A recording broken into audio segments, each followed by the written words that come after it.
அண்ணா சீரியல்ல இன்னைக்கு என்ன நடக்க போகுதுன்னு பார்க்கலாம். வாங்க வீடியோக்குள்ள போலாம். பரணி பாக்கியத்தை கூப்பிடுறாங்க. இதை பாருமா, அறிவழகன் இவ்வளவு நாளைக்கு அப்புறமா இப்ப வீட்டுக்கு வராரு. முத வீட்டுக்கு வரும்போது ரத்னாவையும் அறிவழகனையும் சேர்ந்து நிற்கிறாப்புல ஆரத்தி எடுத்து உள்ள வரவேற்கணும். வீட்டுக்கு பெரிய மனுஷி நீ நீ வா. அறிவழகன் வரும்போது அவர் ஆரத்தி எடுத்து நம்ம மறுபடி செய்ய வேண்டிய சடங்கெல்லாம் செய்யலாம் அப்படின்னு வைகுண்ட மாமா சொன்னாருன்னு சொல்லி பரணி பாக்கியத்தை கூப்பிடுறாங்க. பாக்கியம் ஆமாமா அதுவும் நல்லதுதான்.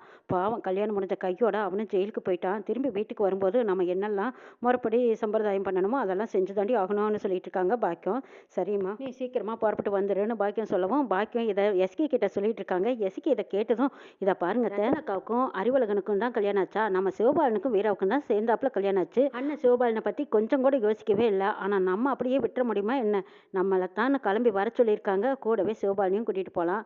இவங்களையும் ரெண்டு பேர்த்தையும் இதுதான் சான்ஸுங்க சேர்ந்தாப்புல அவங்களுக்கும் ஆரத்தி எடுத்துடலாங்கிறாங்க எஸ்கி. இது எப்படி சண்முகம் ஒத்துக்குவானாங்கிறாங்க பாக்கியம். ஒத்துக்காம எங்க போயிடும், நம்ம பேசுற வழியா பேசுவோம். அதையும் தாண்டி உன் மவ அங்கே தானே இருக்கா, உன் மகளை வச்சு பேச வச்சிருவாங்கிறாங்க. ஸ்டேசிக்கு பரணிக்கு ஃபோன் பண்ணி, நீ அந்த வீட்டுக்கு மூத்த பொம்பளை தானே, உனக்கு கொஞ்சம் கூட பொறுப்பு இல்லையா? பொறுப்பு இருக்குதுன்னு தான் பேர். ஆனால் நீ கொஞ்சம் மாற்றி பொறுப்பாக நடந்துக்கிறியாங்கிறாங்க. என்னடி நான் என்னடி பொறுப்பு இல்லாமல் நடந்துக்கிட்டேன்னு பரணி கேட்கவும், ஆமாம் நீ 5 பொறுப்போடு நடந்துக்கிட்ட. உனக்கு நான் தான் எல்லாம் சொல்லிக் கொடுக்கணும் போல இருக்குது. அந்த வீட்டில் நடந்தது 2 கல்யாணம். இதில் ரத்னாக்காவுக்கும் அறிவழகன் மாமாவுக்கும் மட்டும்தான் நீ சடங்கு சம்பிரதாயம் பார்ப்பியா? ஏன் வீராவுக்கும் சிவபாலனுக்கும் நீ பார்க்க மாட்டியா? இதெல்லாம் நீ யோசிக்கவே மாட்டியா? இதெல்லாம் கூடவா நான் சொல்லிக் கொடுக்கணுங்கிறாங்க எஸ்கே. அப்படியே ஆமாம் நான் மறந்துட்டுங்கிறாங்க பரணி. சண்முகத்துக்கிட்டேயோ வீராக்கிட்டேயோ சொன்னால் ஒத்துக்க மாட்டாங்க. நான் ஒரு ஐடியா பண்ணுறேன், அந்த ஐடியா படி நீங்களும் வேலையை பாருங்கள். இங்கே அழைப்பிக்க எல்லா ஏற்பாடும் நான் பண்ணிக்கிட்டு இருக்கேங்கிறாங்க பரணி. பரணி சொன்னதை கேட்டதும் எஸ்கே, சரி நீ என்ன ஏற்பாடு பண்ணுறியோ அதை சொல்லு, நாங்கள் அதுபடி செய்கிறோங்கிறாங்க. பரணி ஒரு ஐடியா கொடுக்குறாங்க. அதன்படி எஸ்கேயும் பாக்கியம் சந்தோஷமா சரிடி நாங்கள் அதை பார்த்துக்குறோங்கிறாங்க. பாக்கியம் எஸ்கேக்கு புடவை கட்டி விட்டுட்டு இருக்கிறாங்க. அங்கே முட்டுப்பாண்டியே சிவபாலனை, டே நீயும் பட்டு வேஷ்டி பட்டு சட்டை போட்டுட்டு வாடாங்கிறாங்க.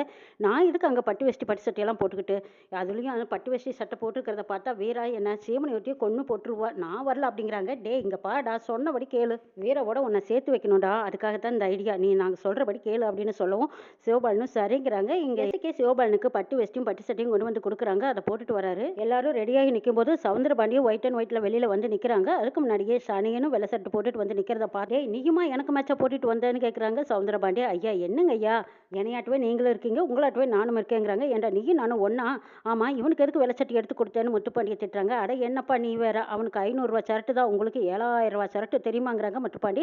இது கேட்டதும் சந்தோஷப்படுறாரு. அந்த பக்கம் பார்த்தா சிவபாலன் பட்டு வேஷ்டியோட வந்து நிற்கிறத பார்த்து, டேய் நீ என்னடா மாப்பிள மாதிரி வந்து நிற்கிற, உனக்கு எதுக்குடா இந்த நீ கலர் ஷர்ட் போட்டுட்டு வாங்குறாங்க சவுந்தரபாண்டி.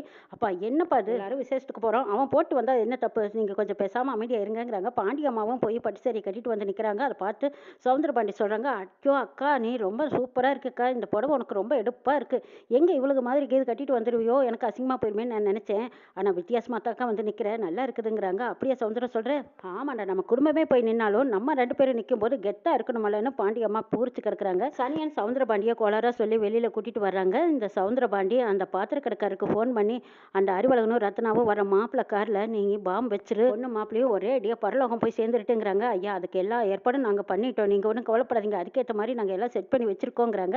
அப்படியா சரி நாங்கள் இப்போ கிளம்புறோம், நாங்கள் கிளம்புனதும் ஃபோன் பண்ணுறேன், அந்த பாம்பை வெடிக்கிற மாதிரி பட்டன் அமுத்திருங்கிறாங்க. சரிங்க ஐயாங்கிறாங்க. ஐயா இதனால எந்த ஆபத்தும் வந்துடாதா, நம்மளுக்கெல்லாம் பிரச்சனை வராதான்னு சனியன் கேட்குறாங்க. அடப்போட, அந்த மாப்பிள்ளை என்ன பாவம் செஞ்சானோ, இந்த ரத்னா என்ன பாவம் செஞ்சாலோ, 2 பேரும் ஒரே நேரத்தில் போய் சேர போகிறாங்க. கல்யாணம் நடந்த சந்தோஷம் இல்லாமல் இப்போ ஒரே அடியே 2 பேரும் போய் சேரதை நினச்சி சந்தோஷப்படுறா. அது மட்டுமா அந்த ஊர்வலத்தில் வர அத்தனை பேர்த்துக்கும் கொஞ்சம் சிறு சிறு காயம் ஆபத்து எல்லாமே இருக்கத்தான் செய்யும்.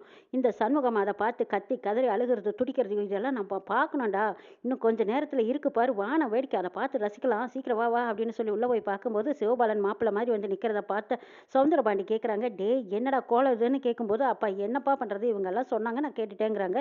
சரி வா வந்து தொலை அப்படின்னு சொல்லி எல்லாரும் அங்கேருந்து கிளம்புறாங்க. அங்கே பரணி ரத்னாவுக்கு அலங்காரம் பண்ணிட்டு இருக்காங்க. வீரா வெளியில் கோலம் போட்டுட்டு இருக்கிறவங்கள கூப்பிடுறாங்க. பரணி வீரா வந்ததும், என்ன மதனி எதுக்கு கூப்பிடுறேன்னு கேட்குறாங்க. ஏய் நீயும் ரெடி ஆகிடி, நம்ம எல்லாரும் ரிச்சாக இருக்க வேண்டாமா, புடவையை கட்டிட்டு ஜம்முன்னு வந்து நெல் நகையெல்லாம் எடுத்து போட்டுட்டு வாங்குறாங்க. ஏய் அவள் தான் போடணும், நான் எதுக்கு இதெல்லாம் போடணுங்கிறாங்க. இங்கே பாருடி, நம்ம ஒரு விசேஷம்னா எல்லாரும் ஒரே மாதிரி தானே இருப்போம், அது மாதிரி நீயும் புடவை கட்டு, சுடிதாரில் இருந்தால் நல்லாவா இருக்குது, போடி சீக்கிரம் போய் நீ புடவை கட்டிட்டு வா, உனக்கும் சேர்த்து அலங்காரம் பண்ணி விடுறேங்கிறாங்க. இப்போ என்ன நம்ம மனப்பொண்ணா என்னங்கிறாங்க. என்ன இருந்தாலும் பொண்ணு தானே, புறப்படுடி அப்படின்னு சொல்லவும் வீரா மறுபேச்சு இல்லாமல் சரின்ட்டு போய் புடவை கட்டி நகையெல்லாம் போட்டுட்டு வந்து ரத்னாவுக்கு பக்கத்தில் நிற்கிறாங்க. பரணி வீரா ரத்னா 2 பேர்த்துக்கும் அலங்காரம் பண்ணி முடிக்கிறாங்க. இந்த பக்கம் மாப்பிள்ளை வீட்டுக்காரங்க எல்லாரும் வந்துட்டாங்கன்னு சொல்லிட்டு இருக்கும்போது, சரி மாப்பிள்ளை இழப்புக்கு போகலாம் அப்படின்னு சொல்லி அங்கேருந்து எல்லாரும் தயாராக போய் நிற்கிறாங்க. சிவபாலன் எனக்கு என்னமோ பயமாக இருக்குது, வீரா பார்க்கறக்கு தான் பொம்பளை, ஆனால் அவள் உள் மனசில் எவ்வளோ பெரிய ரபடிங்கிறது எனக்கு தான் தெரியுங்கிறாங்க. அப்படியெல்லாம் அவள் எதுவும் நடந்துக்க மாட்டா, அதெல்லாம் குணமாக தான் நடந்துக்குவா. அதுலயும் நாங்க இத்தனை பேர் இருக்கோம்ல, பரணி என்ன சும்மாவா விட்டுருவா? உனக்கு ஏதாவது சொன்னா அவ கேட்க மாட்டாளா? நீ ஒண்ணும் கவலைப்படாத சிவபாலா. அவங்களுக்கு மட்டும் மாப்பிள்ளை அழைப்பு கிடையாது. இப்போ உனக்கும் வீராவையும் சேர்த்து பொண்ணு மாப்பிள்ளையா தான் கூட்டிட்டு போறோம். உங்களுக்கு அந்த சடங்கு சம்பிரதாயம் எல்லாமே முறைப்படி நடக்கத்தான் போகுது. அதனால நீ மனசுல எதையும் வச்சுக்காத. வீரா கிட்ட நீ ரொம்ப அதிகமாவும் பேச வேண்டாம், அமையும் இருக்க வேண்டாம். அவகிட்ட எப்பவும் போல நடந்துக்கோ அப்படின்னு சொல்லிட்டு வர்றாங்க எசக்கி. இதை கேட்ட சிவபாலனும் வீராவை பார்க்குற சந்தோஷத்துல வந்துட்டு இருக்காங்க.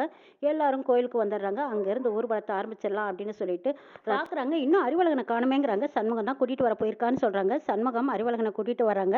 அறிவழகனை பார்த்ததும் ரத்னா ஆனந்த கண்ணீர் விடுறாங்க. ரத்னா, எதுக்கு பழகுறீங்க? அதான் நான் வந்துட்டனால இனிமே நம்ம 2 பேரும் சேர்ந்து தான் வாழ போறோம். நமக்கு எந்த பிரிவும் கிடையாதுன்னு சொல்லி ஆறுதல் சொல்றாங்க அறிவழகன். சரி, அப்பா கிட்ட காலில் விழுந்து ஆசீர்வாதம் வாங்கிக்கோங்கன்னு சொல்லவும் வைகுண்டம் காலில் விழுந்து அறிவழகனும் ரத்னாவும் ஆசீர்வாதம் வாங்குறாங்க. அடுத்தது சண்முகம் பரணி இவங்க 2 பேர்த்து காலில் விழுந்தும் ஆசீர்வாதம் வாங்குறாங்க. இதை பாட அறிவு, என் தங்கச்சி கண்ணுல ஆனந்த கண்ணீர் தான் பார்க்கணும். அவ கண் கலங்கி அழுகக்கூடாதுடா. அப்படி நீ ஆள வச்சுட்டேன்னு வச்சுக்கோ, மறுபடியும் எப்படி நான் வாதாடி கூட்டிட்டு வந்தேனோ அதே மாதிரி வாதாடி உன்னை ஜெயிலுக்கு அனுப்பிச்சிடுவேன் பார்த்துக்கோன்னு சண்முகம் தமாசா பேசிட்டு இருக்காங்க. சரி, எல்லாரும் வந்தாச்சு, வாங்க கோயிலுக்குள்ள போய் சாமியை கும்பிடலான்னு சொல்லி சண்முகம் குடும்பத்தார் பாக்கியம் எல்லாருமே கோயிலுக்குள்ள போய் சாமி கும்பிடலான்ட்டு போறாங்க. இங்க பின்னாடியே சவுந்தரபாண்டி, சனியன், பாண்டியம்மா 3 பேர் வராங்க. வந்ததும் சுத்தையும் முத்தையும் பாக்குறாங்க. பாண்டியம்மா, எங்க பாம்பு வைக்கிற அந்த பாத்திரக்காரனை காணுமேங்கிறாங்க.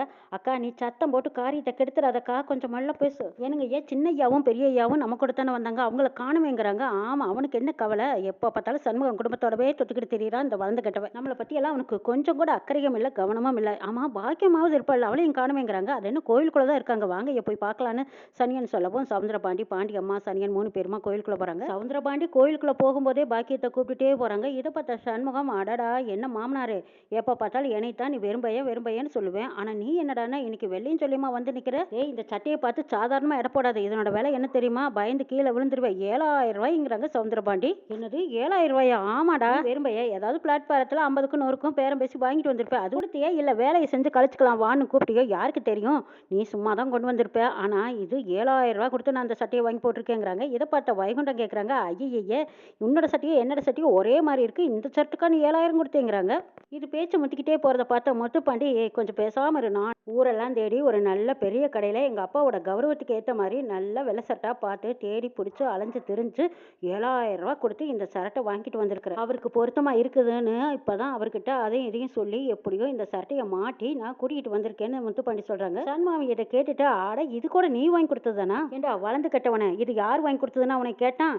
இப்போ எதுக்குடா இதையெல்லாம் சொல்லிட்டு இருக்க அப்படின்னு சவுந்தரபாண்டி முத்துப்பாண்டி திட்டுறாங்க. ஒரு சட்டையை வாங்கி கொடுத்துட்டு 10 தடவை அந்த வெறும்பை கிட்ட போய் இத்தனை தடவை நீ சொல்லிக்கிட்டு இருக்கிற? எனக்கு ரோசம் இருக்குடா, நீ வாங்கி கொடுத்த சட்டையும் வேண்டாம் ஒன்றும் வேண்டான்னு கழட்டி போட்டுட்டு நான் போயிடுவேன். ஆனால் என்ன செய்யறது, வெறுமண்டமாக போனவனா வழியில் விடமாட்டாங்களே, எனக்கு கௌரவ குறைச்சல் ஆயிடுமேன்னு நான் பார்த்துக்கிட்டு இருக்கேன். பல்ல கடிச்சிக்கிட்டு நிற்கிறேன், கொஞ்சம் பேசாம அமைதியா நில்லு அப்படின்னு சவுந்தரபாண்டி முத்துப்பாண்டி திட்டுறாங்க. வைகுண்டம் விடுவாரா? ஏன் மருமவனை, இதோ 80 சரட்டாட்டு தான் உங்கள் அப்பா சரட்டும் இருக்குது, நான் வாங்கினது 200 ரூபா சரட்டு இதே மாதிரி தான் இருக்குது, நீங்கள் ஏமாந்து போய் அதுக்கு 7000 ரூபா கொடுத்து வாங்கியிருக்கிறீங்களே, இது நியாயமே இல்லைன்னு வைகுண்டம் சொல்கிறாரு. இதை கேட்ட முத்துப்பாண்டி, ஐயோ குட்டை உடைக்காதீங்க, இருந்தால் வேதாள முருங்கை மரத்தில் ஏறின மாதிரி ஏதாவது கூட்டு விட்டுருவாரு, கொஞ்சம் அமைதியாக இருங்க அப்படிங்கிற மாதிரி முத்துப்பாண்டி செய்கை பண்ணுறாரு. இதை புரிஞ்சுக்கிட்ட சண்முகம் வைகுண்டம், எல்லாரும் பற்றியாச்சே, ஆமாம் செஞ்சாலும் செய்வாருன்ட்டு எல்லாரும் கேலியும் கிண்டலுமா பேசிட்டு போகிறாங்க. போங்கடா போங்க, எல்லாம் சிரிச்சு சந்தோஷமாக வருது. இப்போ தான் வெளியில் வந்து ஊர்வலம் வாங்க, அப்புறம் இருக்கு உங்களுக்கு வான வேடிக்கையாக வெடிக்குண்டான். ரத்னா, அறிவழகன் 2 பேரும் வெடிச்சு செதற போகிறாங்க அப்படின்னு நினச்சிட்டு வராங்க. சவுந்தரபாண்டி அங்கே காரில் ஏறி போகும்போது ரத்னா, அறிவழகன் 2 பேரும் பொண்ணு மாப்பிள்ளையை உட்கார சொல்கிறாங்க.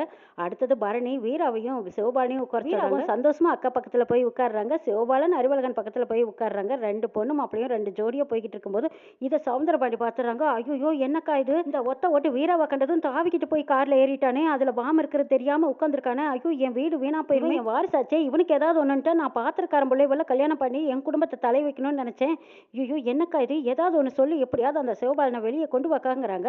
டே சவுந்தரம், நான் என்னடா செய்யட்டும்? சிவபாலன் போய் அந்த வீராவை பார்த்ததும் பல்ல இழுச்சுக்கிட்டு முன்னாடி போய் உட்காந்துட்டான், நான் என்ன செய்யட்டும்ங்கிறாங்க பாண்டியம்மா. அக்கா ஏதாவது ஒன்று சொல்லி தடுத்து நிறுத்தி, இல்லைன்னா வேற வழியில பார்த்துக்கலாம், இல்லைன்னா அந்த பாத்திரக்காரனுக்கு ஃபோன் பண்ணி பாம்பை ஆஃப் பண்ண சொல்லக்கா. பாம்பு அடிச்சா சண்முகம் குடும்பம் மட்டும் வீணா போகாது, என்னோட குடும்பமும் சேர்த்து போயிடும். அக்கா சொல்லுனுங்க இருக்கிறாங்க. இந்த பக்கம் பாக்கியமும் போய் ஓடி போய் ரத்னாவுக்கும் பக்கத்துல போய் உட்காடுறாங்க. இதை பார்த்த சவுந்தரபாண்டிக்கு இன்னும் தூக்கி வாரி போடுதோ. ஐயோ அக்கா, என் குடும்பமே முடிஞ்சிடும் போல இருக்குதே. இந்த நேரம் பார்த்து பாத்திரக்காரன் வேற ஃபோன் எடுக்க மாட்டேங்கிறானேன்னு சொல்லிட்டு சவுந்தரபாண்டி அதை தடுத்து நிறுத்தி எல்லாத்தையும் வெளியில கிளப்பி வேறொரு காரை ஏற்பாடு பண்றாங்க. இன்னும் என்னெல்லாம் நடக்குதுன்னு நாளை பார்க்கலாம்.